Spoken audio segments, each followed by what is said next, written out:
had to help me lift my cart over someone's car to get into the street, and then I almost got hit by a car.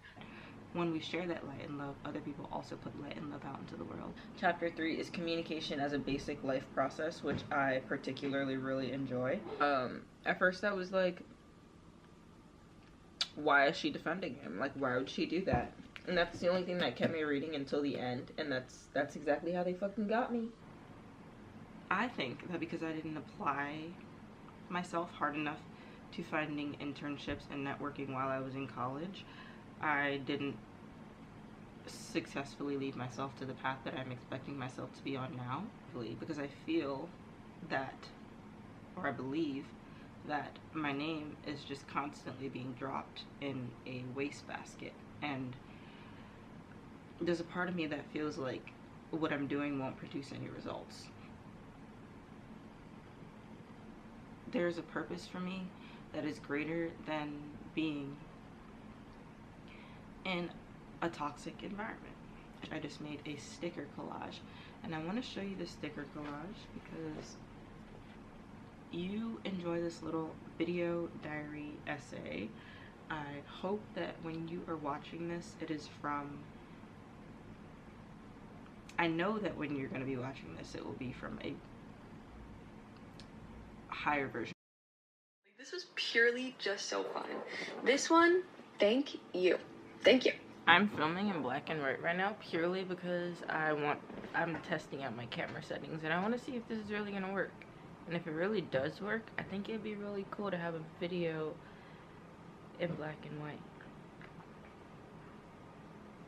I'm just having fun with my camera. Because the last time I posted a vlog, it was all yellow. So now,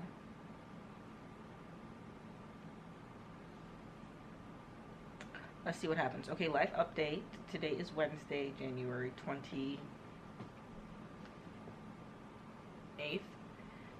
Almost 2. It's like 1:45. I've done laundry. I've had 2 cookies for breakfast. I've recently made the best chocolate chip cookies that I think that I've ever made in my whole entire existence. But I had 2 cookies for breakfast. I gave 2 to the laundry lady. I ate some leftover Chinese food for my brunch just now. I've been watching YouTube videos all day. I emailed Dr. Dennis Grohl because, let's see if you can see. This camera is very blurry. Alright. But my under eyes have, yeah, been fucked up like this for like months. The other side isn't as bad, but it's pretty bad. So I emailed them to see if they'll send me some of their eye cream. Hopefully they say yes. I've also been doing some manifesting for a whole bunch of other things that I want. Interviews tomorrow, supposed to be hearing back from another job tomorrow, both for service work, but I'm still holding out on that HarperCollins referral. Lovely person in my neighborhood, so hopefully I'll get a job there. Not hopefully, I will get a job there. I'm going to get a job there. I'm excited to start working there soon. Anywho, I really like this black and white. It's really cool. I'm gonna test out another color feature, and then I'll tell you about what I'm not reading and what I should be reading. My reading updates, if you will. I'm back. I'm wondering if I do still look orange, but I don't think that if I do look orange, it's not because my camera's being weird. It's because there's literally a red light right there. So I think my camera settings are just fine. And let me show you what I'm supposed to be reading. So this is my reading journal, as it says. It's mostly just the place that I take notes for all of the academic reading that I'm supposed to be doing this year, outside of my commonplace book and other journals that I have over there for organizing. And these are the 3 textbooks that I'm supposed to be reading. Right now we are in week 4 of January, so technically I do believe I should be in my 4th week of chapter reading, but I've only completed chapter 1's week reading in all of these. because around the time chapter 2 came along, or week 2 came along, is when, and week 2 for me was technically, I guess, the 3rd week of January, because January has 5 weeks, so I combined the first 2 weeks to make week 1. So around the time week 2, 3 came around, is when I got unemployed, or when I became unemployed, or when Josh announced that the business was closing. So from that moment on, I've been applying for jobs and not applying my knowledge to my notebook. So I'm going to tell you the chapters that I've already read and the chapters that I need to read. I guess I could just look at my syllabus to do this, but it's easier for me to, or better for me to refresh my memory if I actually open the books. So for milestones in mass communications research, media effects theory, 3rd edition, I read chapter 1, research as a basis for understanding mass communication. I thought it was quite intriguing. I did finish my notes, I believe. Yeah, I did finish my notes on this. The next chapter I need to read is the Pain Fun Studies, which is the effects of movies on children. I'm excited to read about that one because I do believe we're going to get into the magic bullet theory. After that, I need to read chapter 3, The Invasion from Mars, Radio Panics America, and that's about when radio becomes introduced to mass media and we panic. I do believe this happened sometime around the First World War. And then chapter 4, The People's Choice, which is the media in a political campaign, and how the media is a big tool in politics. Those are the media effects research articles I need to read, the next 3 articles I need to read. I guess theoretically I have 3 days to read like 60 pages in each of these textbooks, which is not going to happen, so I'm probably just going to shift all of my weeks into February, which is fine because my syllabus that I created was 14 weeks long, so it really was just about a third of the year, so I give myself a lot of leeway to be able to finish all these things throughout the end of the year. My voice sounds messed up right now because my throat has been itchy AF since Monday, and I've been drinking a crap ton of golden milk tea. Well, not golden milk tea, golden tea, because there's no milk in it. It's just all the spices you would put in golden milk, but just with hot water and honey. And it's helping, but I still smoke. So those are the 3 chapters I need to read in this.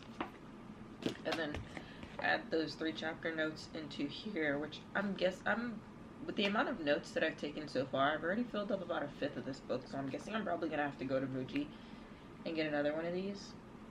But I think this was like $5, so I don't mind. And they're quite nice for note taking. The only thing I wish they had was lines, but line spacing is really, I'm very particular about line spacing. Anyways, the next book is Media Effects Research, a Basic Overview by Glenn Sparks. And so far, the chapter that I've read in here was, and I do remember that I started reading the 2nd chapter, but I didn't get too far. I started reading A Scientific Approach to the Study of Media Effects, which technically, for whatever reason, I don't think that this was intentional, but all of these chapters across all of these books, like chapter 1, 2, and 3 in each of these books kind of line up. So this is a scientific approach to media effects. This one is going to be intro to comm, but there's definitely going to be a scientific study approach in there, and then chapter 1 in here also does have a scientific study approach. So I thought that was really interesting because these books were published around different time periods, but I guess media effects research is kind of similar. Anyways, chapter 2 in here is scientific methods in media effects research. Chapter 3 is a brief history of media effects research, and then chapter 4 is time spent with mass media, reasons and consequences. So this is going to be mostly scientific my first month or my first 4 weeks in here, or what should have been my January reading, but I'm going to extend into February. And so it looks like I'm going to be reading a crap ton of scientific method research when it comes to communications and mass media. And chapter 1 in here, which I really, really loved, was called Why We Study Communication.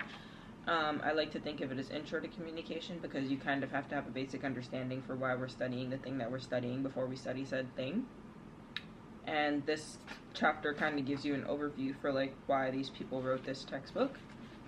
Sorry if I didn't give you the cover. It's called Communication and Human Behavior by Brent D. Rubin and Leah P. Stewart. Some of these books, all of these books are definitely outdated because these were required texts when I was studying back in like 2017 and 18. So it's been about a decade, and I'm sure there are like 2 or 3 more editions that have been published since then. So if you do want to follow along or do any reading, you could either get the old editions, which I'm sure are cheap, or updated editions, which I'm sure have more nuanced information based on the research that we're currently studying today.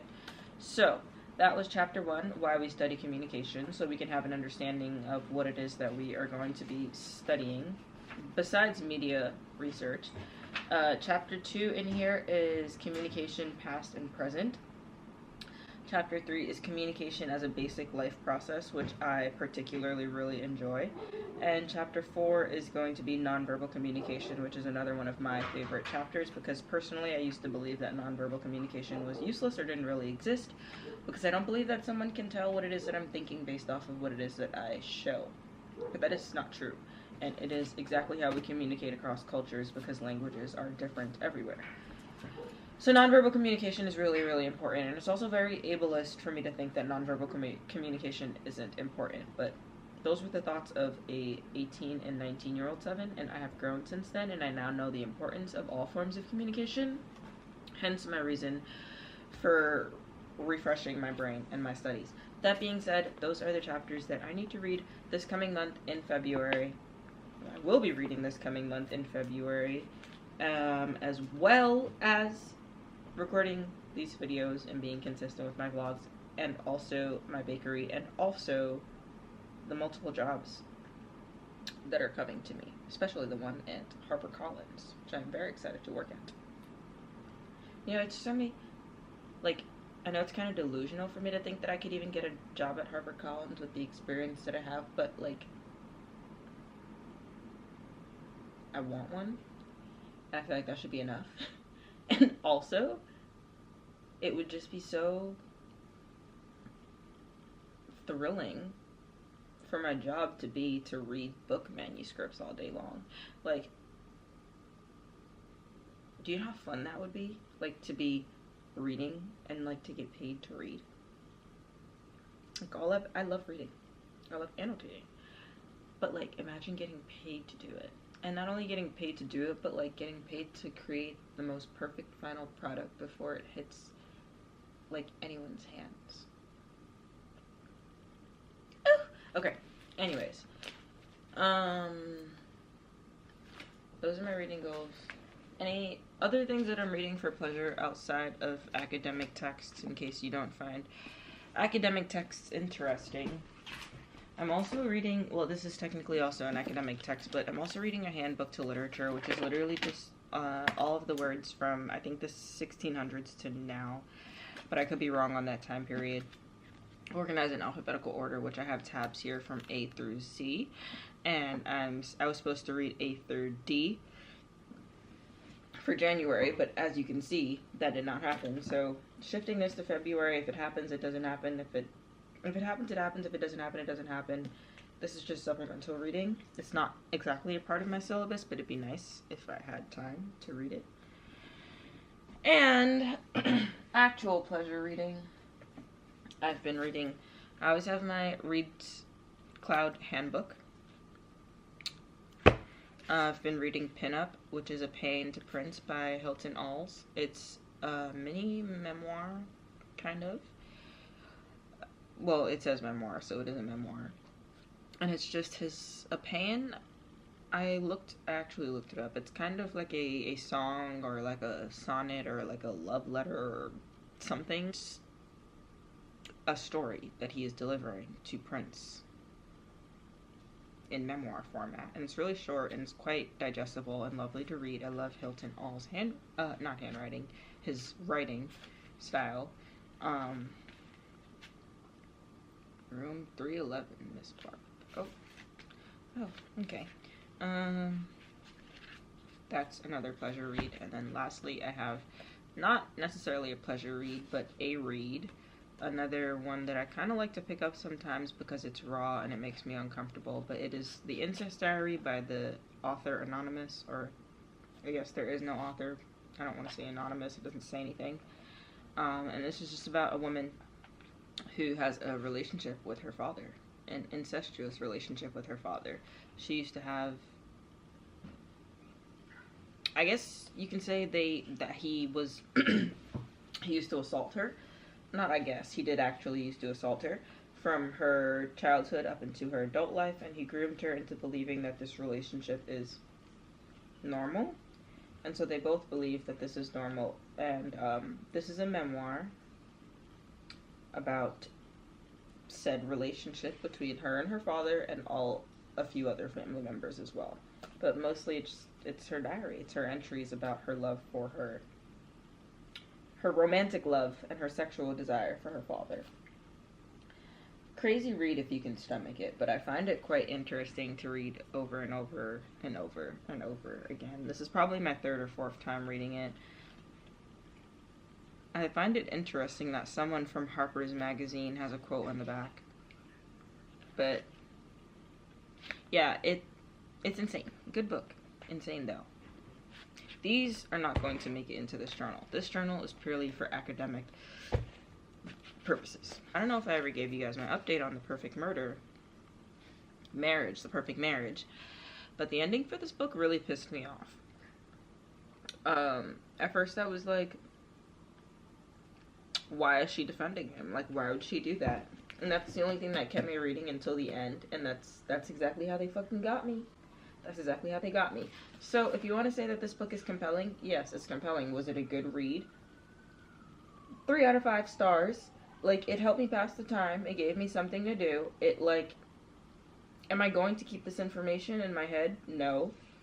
Like, have I seen better thriller movies? Yes. Did the ending piss me off? Yes. Did I expect it to be a different killer? Yes. Did I expect it to be a different ending? Yes. So they got me.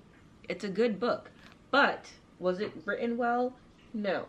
Like, the pacing was weird.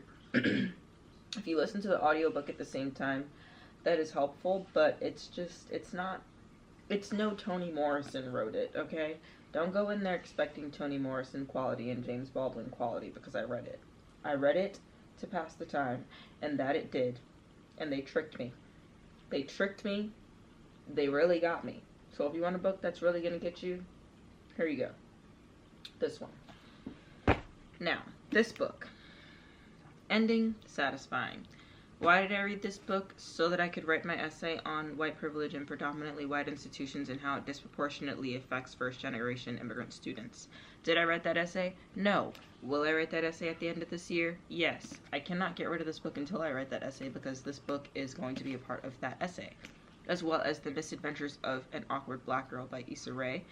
But I don't have that book because I borrowed it from a friend and then I gave it back to them when they moved. This book is here simply so I don't forget it, but I don't think I could ever forget the actions and the events that happened in this book, because they're very unique immigrant experiences, and it was quite a romp. Now, this author, I wouldn't recommend spending money on her books because she is a TERF. If you don't know what a TERF is, it is a trans exclusionary radical feminist, and on this channel we support black lives, queer lives, trans lives. I am trans. All lives. Women's lives. We don't hate anyone. We love everyone. We love all people, except rapists and pedophiles. So, if you are a trans exclusionary radical feminist, I'm not going to give you your money. I did not spend money on this book. I got it for free from my little library. That is what this woman looks like, if you'd like to know. Look her up. Don't take my word for it. If you care about trans women, do not spend your money. Do not give this woman your money. However, this book was very, very important for you to learn about a very specific kind of immigrant experience, and if you want to know what it's like, or if you not want to know what it's like, but if you want to read that experience, go ahead and read this book. Make sure you find it for free from a little library bin, or you get it from thrift books for like $2 or something, or you borrow it from the library, get it from your friend. Do not give this woman your money. She does not like trans people. That's it. That's all I have to say. Those are my reading updates. Thanks for coming to my TED Talk. Hi, Cevin. This is just gonna be my... Are we recording? Yes. Okay. This is just gonna be one more little life update before I finish out this vlog and start a new one. So today is Friday, January 30th, 11:41 p.m. I just got off of a lovely unexpected call which lasted about 2 hours with Shay. And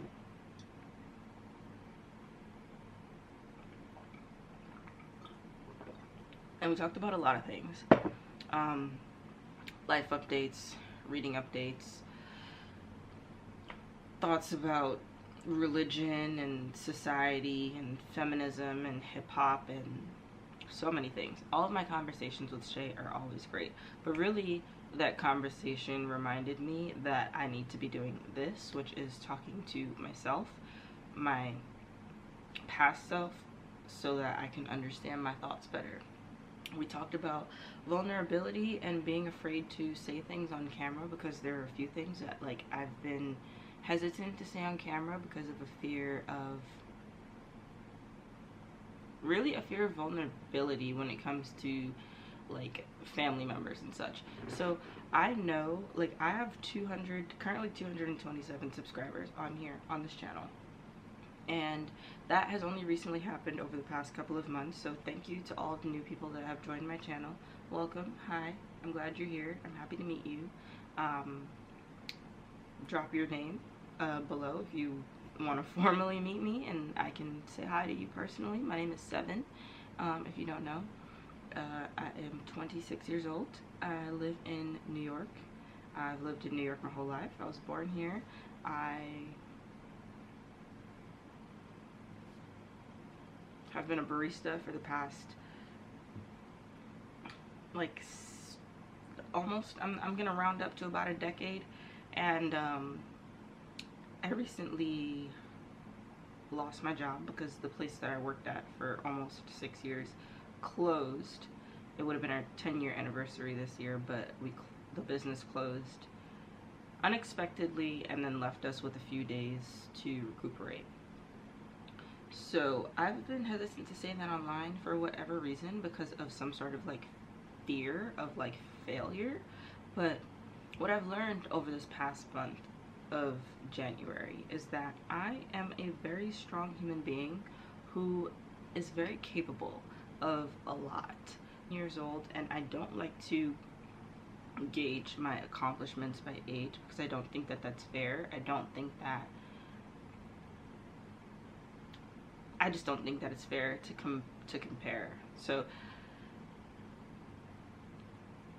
but however, here in my experience, I'm going to talk about it for my own sake. So I'm 27 years old, and when I was 12 years old, I made a plan for myself to separate myself from the toxic environment that I was in. And so I did a lot of research on becoming an emancipated teen. I applied for so many jobs. I got a full-time job around the time, like 2 years later, when I was like 14. It didn't last very long because I was very young and inexperienced, but I worked really, really hard to make money for myself, because I knew that the only way to separate myself from the toxic environment that I was in was to gain money and experience and time. And so I was also at 12 years old applying for colleges that I knew I was not going to be able to get into, but I wanted to practice doing it so that when the time came, I knew what I was doing. At the time, I was already doing a bunch of other paperwork for my mother, so I was not new to forms and applications. And I knew that, like, I wanted to live here, like in an apartment of my own, surrounded by all of the things that I love, like my books, surrounded by a community of people in my neighborhood that like love me and cherish me and value me as a human being for the person that I present myself to them to be. And I went to college. Like, I graduated high school, like top 10%. I got all the scholarships that I needed to go to a private university which is what I thought was going to propel my career.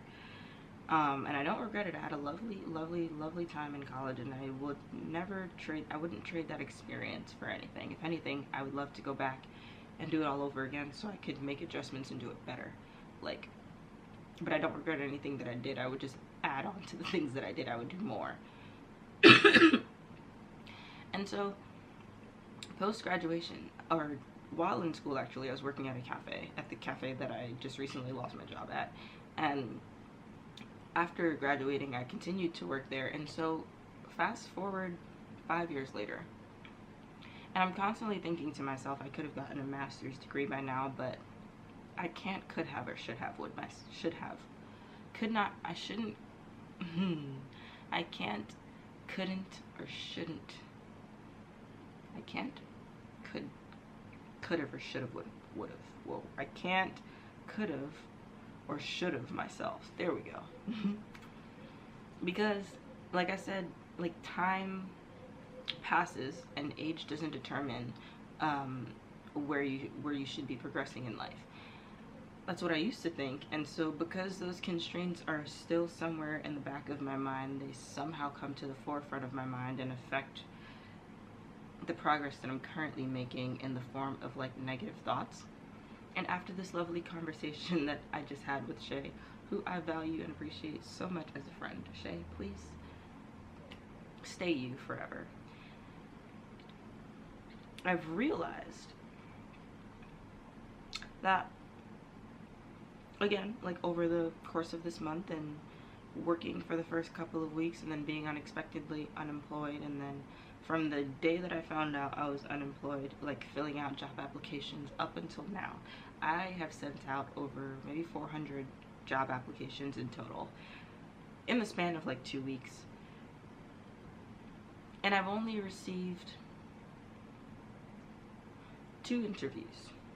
And those 2 interviews were both from people in my physical network that I know that work at the companies that I have applied to, that have given me references. And so applying for jobs can feel very futile, I think is the word I'm looking for. Let me look it up. Oh, it's the word I'm looking for. Applying for jobs here right now in this time and day and age can feel very futile, because I have been applying for jobs since I was in college in 2020, and I graduated in 2021. Now, because I think that because I didn't apply myself hard enough to finding internships and networking while I was in college, I didn't successfully lead myself to the path that I'm expecting myself to be on now. Because in order to find jobs, you have to build a network of people that you know, obviously, because you don't just get hired by dropping your resume in a pile at a company. Like, you're more likely to get hired if you know someone at that company. And so the hundreds of resumes that I've been putting out have had an effect on my brain negatively, because I feel that, or I believe that, my name is just constantly being dropped in a wastebasket. And there's a part of me that feels like what I'm doing won't produce any results. But then there's the part of my brain that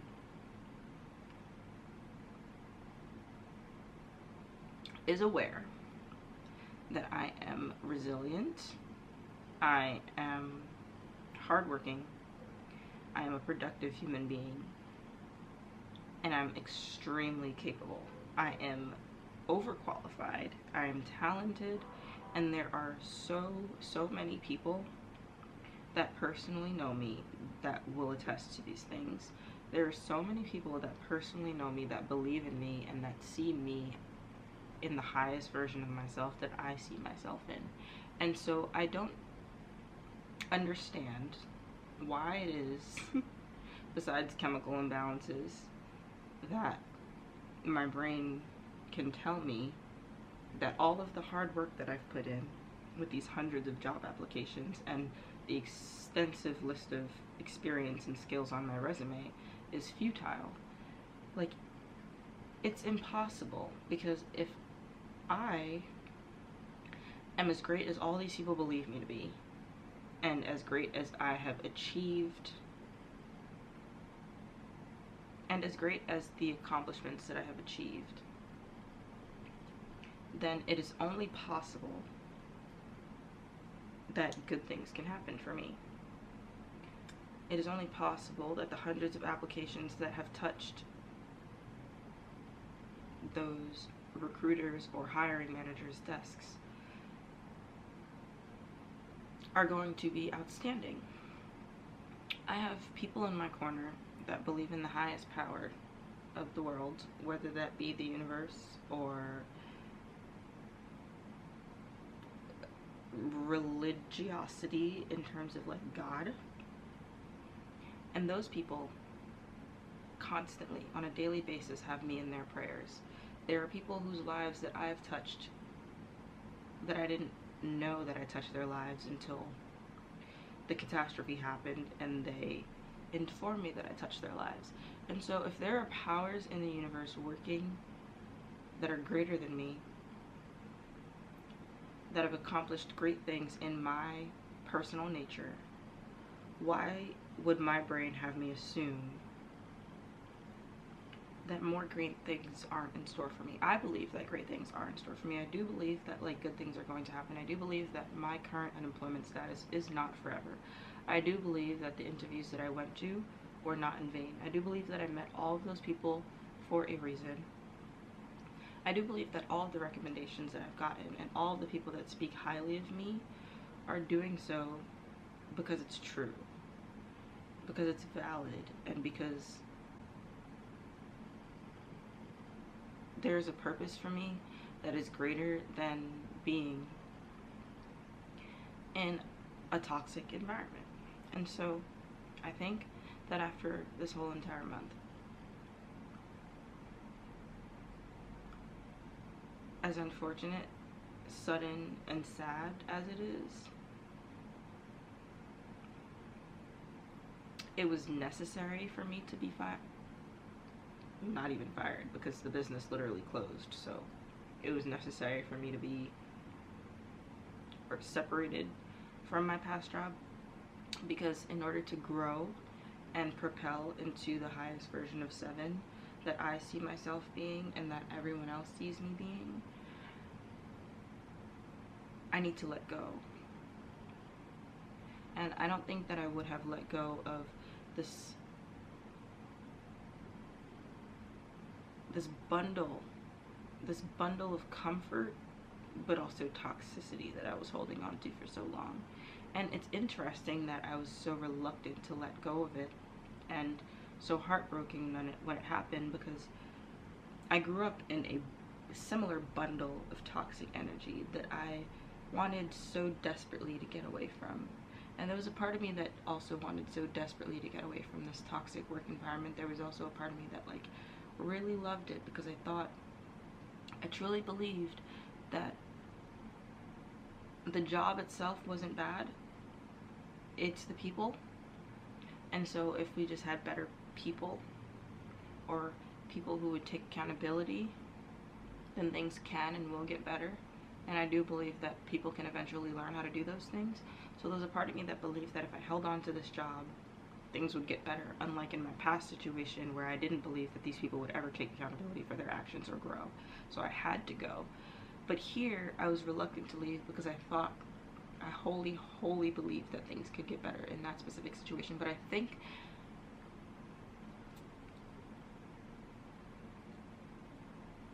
I don't know what that was. I don't know what that was that I was holding on to. I think that what I was holding on to was an idea of a business that could run successfully, similarly to the way that this one was running, similarly to the way in which all of the energy and effort that I had put into it could be put in as well by other people and create another lovely establishment that was profitable, that I was happy to go to, that sustained my existence. And I do believe that my greater higher purpose, because I couldn't detach from that, because I believed in it so much, is to create something of that sort of substance. And so with my small bakery, I do hope that one day I can have a space that is also a bookstore, and that also sells coffee, and that also has a lovely, lovely neighborhood regular base that I can have real, honest conversations with on a daily basis, that is profitable, that is diverse, that is comfortable, that is loving, that provides all the love and care that I provide, but in the materialization of a physical space. I do believe that my higher purpose is to create that, and I do believe that this is the means in which I'm going to create that. So I'm going to tell myself here, right now, to this camera, that that is what you're doing. Your goal in life is to push the light and love that you have inside your heart, push it to embrace the rest of the world in small ways that grow into, that manifest into giant ways across the universe. Like, kindness is a domino effect. And I do believe that the light and love that I put out into this world does put more light and love out in the world. And I don't think that I'm the only person that does it. I do think that when we share that light and love, other people also put light and love out into the world. Sorry, the camera cut out.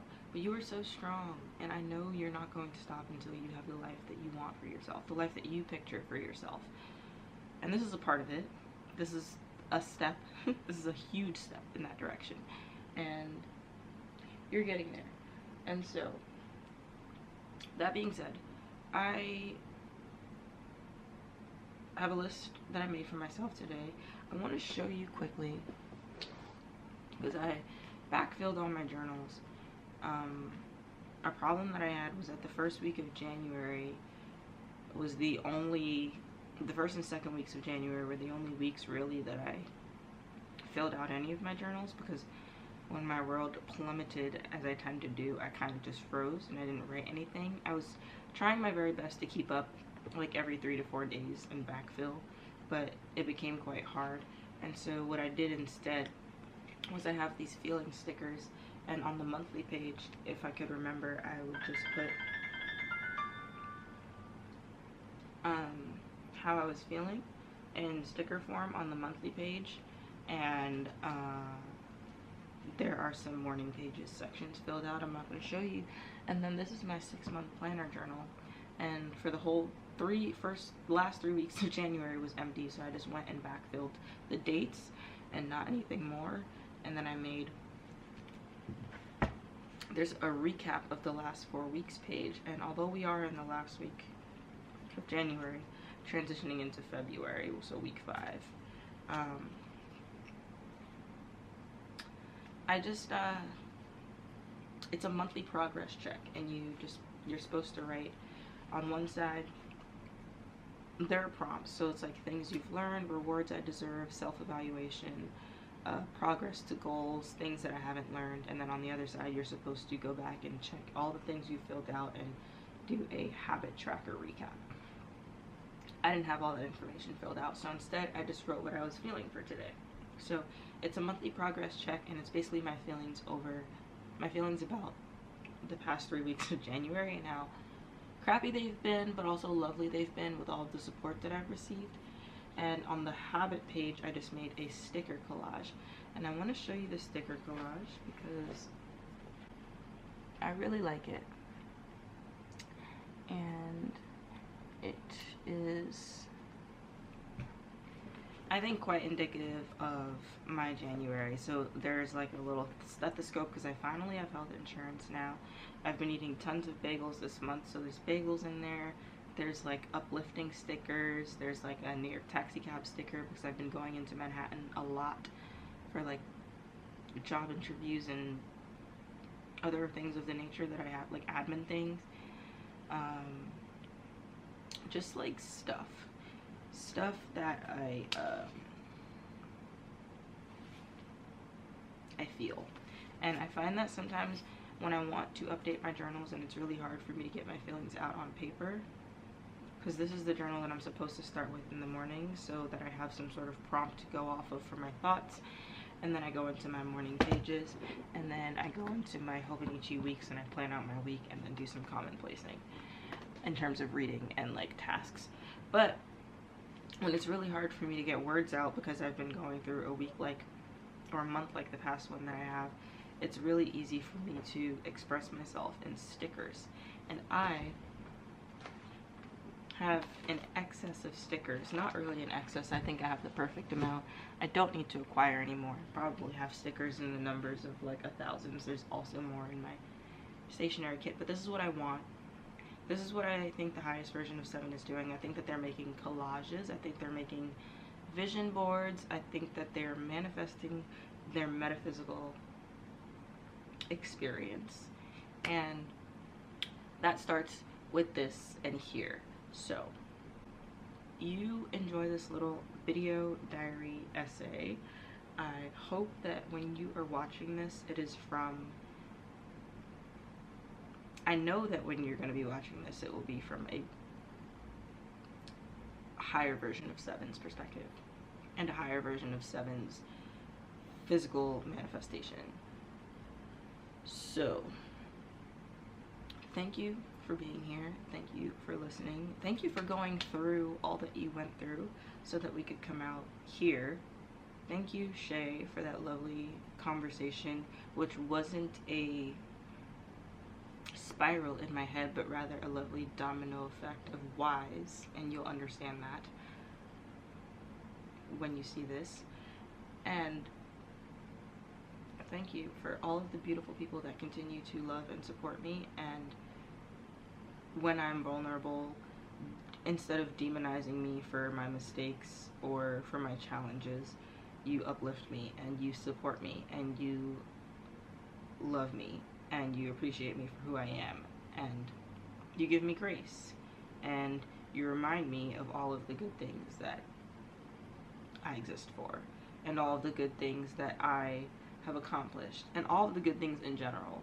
So as a person who struggles with mental health, that is really, really important to me because I tend to feel like I don't have anyone, and I've learned over this past month that I have a lot of people, a lot more people than I think, and I'm just so grateful for my community. So if you are someone in my community that has shown me love over the past month, like Shay or Mamu or Judah or Noah or Sani or Destiny or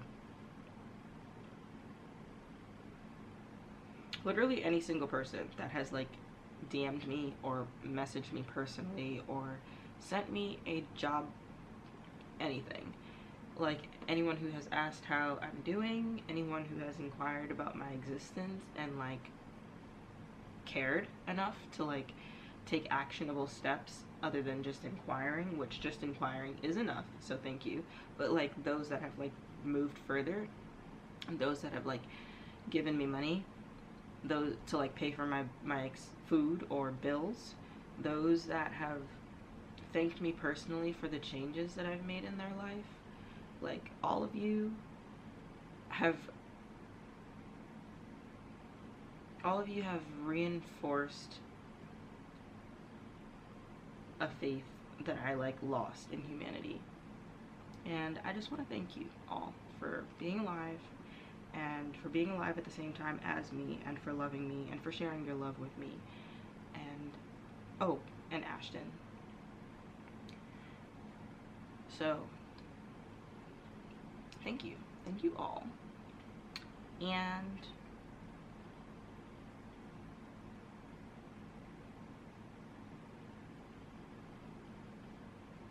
oh, and my sister, yes. Can't forget my sister. She's been there through every crash out. But even those who I didn't name, you know exactly who you are. You know who I am, and you know that I have a brain that I have. So just know that you are loved. You know how much you are loved by me because I show you. Also, Jeannie, thank you to Jeannie. Jeannie, you have saved my life more times than any other person at your age I can think of has. So shout out to you. But yes, on to bigger and better things. I'm excited to see what my future has in store for me. And if you care, this is the book that I'm currently reading. Yesterday, after a job interview, I stopped by my favorite pizza place as a celebratory lunch to grab myself a personal pizza, which was only $8. Don't demonize me. And I've been reading just like a small chapter, or just a chapter of this book, like every couple of days or every day or whenever I go out, because the pages are really tiny and the chapters are really short. They're like 2-3 pages long. And it's my pinup, A Pain to Prince by Hilton Alls, a short memoir, and I'm really, really enjoying it. It's very queer, it's very black, it's very raw, it's very stream of consciousness, but also like poetry and also like a delicate art. Like, I like the way that he writes. At first, I was a little bit confused by his writing when I was reading White Girls, but I think that he's influenced a bit by Toni Morrison. He's just and when I say older, I mean like born later, like gay man than like Toni Morrison. So their streams of consciousness are a little bit different. But I think that he's influenced a lot by her. And yeah, it says this is an independent publisher since 1936. New Directions paperback original, $9.95. Someone dropped off like a bunch of copies of these at the coffee shop and I took them. So I don't know where I do with the rest of them, but that's what I'm currently reading. I'm gonna edit and upload this vlog now and then get started on a new one. So thank you for listening to me talk, and I wish you nothing but the greatest future ahead. Oh, one more thing. I just want to show you. You've probably noticed this oil around my eyes, and that's because for the past couple of weeks, maybe a month or so, I guess, my under eyes have been so dry that, let's see if I can show you. It kind of cracks. The skin has been cracking here, and now it's starting to peel along the top. So it was cracking here, like there was literally like a red line of like blood, and then there was like crust along my eye, and it's been happening on the other side too, but this side is much worse. And I don't know what's happening. I think I'm forming or developing some sort of late stage eczema, but this is just me self-diagnosing because I haven't been to a doctor in like years. And I've been rinsing my face with cold water and putting shea butter or A&D ointment or antibacterial ointment on it every day, really. Sometimes, mostly twice a day, sometimes 3 times a day if in the middle of the day it gets itchy. Like right now, this area is getting very dry and itchy, and it's been bothering me for the past couple of hours. And the last time oh my god, and then my eyes get so... And the last time I put something on was when I got up at like 6 this morning. So, and then my eyeballs themselves are actually dry as hell. And then the ointment gets on my eyelashes, which then gets in my eyes and obstructs my vision. And then when I put my glasses on, there's constantly ointment on my glasses. So, I don't know what to do. I have looked up, I've never had this problem before in my life. My eyes have never been dry like that. I usually just moisturize them with my regular moisturizer or the Trader Joe's eye cream, which probably I shouldn't use anymore.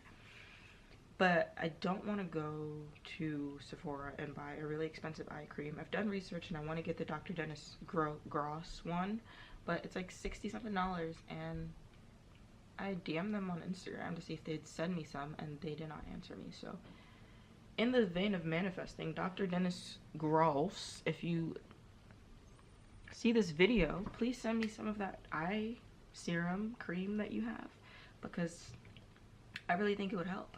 And in the meantime, since I don't have that, like Google says coconut oil will help, but I've tried that, doesn't help. Shea butter doesn't help. Avocado oil doesn't help. So I'm not complaining. it just is very painful. And when I wake up in the morning, my eyes are like white and crusty and bleeding around the edges. And when I like take a nap on my couch under the heater, like the heat makes it 1,010,000 times worse. So I'm forced to like sit in the cold part of my home, and it's just inconvenient because I can't like apply bacitracin ointment to my eye every 2 hours while I'm outside in the cold. Like, my hands are not clean. That's not sanitary, and I don't know what this problem is, but I would like to fix it. And in the same vein of that, health goals, like, I have been so shit at working out and running, and like I've been trying. Actually, I did get back into running like a couple of weeks ago. I did get back into, ooh, I'm falling, running a couple of weeks ago, and then this goddamn snowstorm hit, and now I can't go outside because there's like literally piles of snow on the sidewalk, like 4 to 5 feet high, and like this little sliver of walkway. Like, to do my laundry the other day was actually hell, and like the laundry lady literally had to help me lift my cart over someone's car to get into the street, and then I almost got hit by a car. So New York City, do better with the snow. I can't. I really can't. But what was I saying? I can't run. I can't run outside because there's snow everywhere, and there's ice. If there's no snow, if there's no ice, there's sludge. If there's no sludge, it's salt. And then there's gonna be another snowstorm in 7 days. I have not seen this much snow since I was 10 years old, and I thought global warming was happening, and I honestly never thought I would ever see this much snow ever again. But clearly my concept of what global warming is not actually, and isn't actually happening. I'm just tired of the snow. I'm not a fan of snow. I think it's messy, and it's inconvenient for people that live in a city like New York. And probably people everywhere. I don't know. Maybe it's convenient for people. I have no idea. I just know it's not convenient for me. I haven't been running. I have my treadmill. I've moved it in front of a window now so I can run and look out the window, pretend like I'm running outside. But I've been doing deep stretches. Like yesterday I did like an hour and 20 minutes of like yoga deep stretches. I've been almost consistent with that, not really, but I want to get back into moving my body consistently. I need to get back into talking to myself consistently on here, and I need to get back into feeding myself consistently because I've legitimately crashed and died over the past 3 weeks. Like, the last quarter of 2025, I was gearing up for 2026, and I was doing so well. I think I was doing great. I was in a great mood. I was ready for the new year. I was ready for great new things. And then boom, this happened in January, which is why I think that like all that preparation I was doing for great things is not in vain. I think I was preparing for that and greater things to happen. So we are getting our body in gear for the great things that are about to happen. We are consistently consuming protein. We are taking care of our body by eating fruits and veggies and fiber and minerals and vitamins from every source, every natural source that I can get. I have a slight bit of a cold right now. I had a tickle in my throat on Monday, which escalated into that, which you just heard, but I've been taking care of it. And yeah, we're doing better. We're doing better. We're doing better.